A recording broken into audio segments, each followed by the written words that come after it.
Harun al-Rashid safari moja yuko katika kasri yake amekaa, ameshika kikombe cha maji ataka kunywa. Akaja bwana anaitwa Ibn Sammak, mmoja katika wanazuoni wakubwa wa salaf ambao kwamba walijulikana kwa zuhdi. Yule bwana akaja akamwambia Amir al-Mu'minin, ngoja usinywe. Amwona anashika kikombe cha maji ataka kunywa, amwambia Amir al-Mu'minin, ngoja usinywe, nataka kuuliza swali. Akamwambia uliza. Akamwambia Amir al-Mu'minin, lau utazuiwa kuyanywa hayo maji mpaka uyalipie, utalipa kwa kitu gani? Bila hivyo utakufa kwa kiu. Kwa hivyo lau utaambiwa uyalipie, utalipa kwa kitu gani?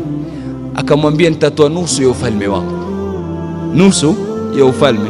Bila hivyo nitakufa kwa kiu. Kwa hivyo fadhali nikose nusu ya ufalme nibaki na nusu kuliko kufa kwa kiu.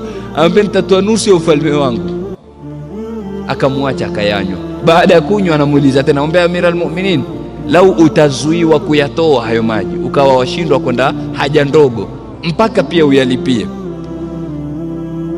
utalipa na kitu gani? Bila hivyo utakufa.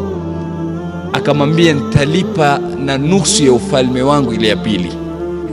Nusu ya ufalme wake ya kwanza imekwenda katika kunywa, nusu ya ufalme ya pili imekwenda katika nini? Katika kuyatoa. Amwambia basi ufalme unaopotea katika glasi ya maji ufalme unaopotea katika glasi ya maji si wa kushughulikiwa huo, wala si wa kutiwa maanani, wala sio ufalme. Ufalme ni nini? Maliki yaumiddin. Ufalme ni ule ufalme wa Mwenyezi Mungu siku ya Kiyama, ikiwa ni huo dunia. Na angalia ufalme wake si kama wa sasa, sijui mtu amiliki, sijui ni mfalme sijui wa daula ndogo ya Qatar. Qatar kiangalia katika mapu utaona kitone tu hivi vidole vidogo, lakini mtu utamwona namna anavyojichukua na namna anavyojiinua. Anasahau kabisa kwa ufalme ni wa nani? Wa Mwenyezi Mungu Subhanahu wa Ta'ala. Ufalme wake ulikuwa mkubwa sana Harun al-Rashid, lakini angalia unapotea katika nini? Katika glasi ya maji.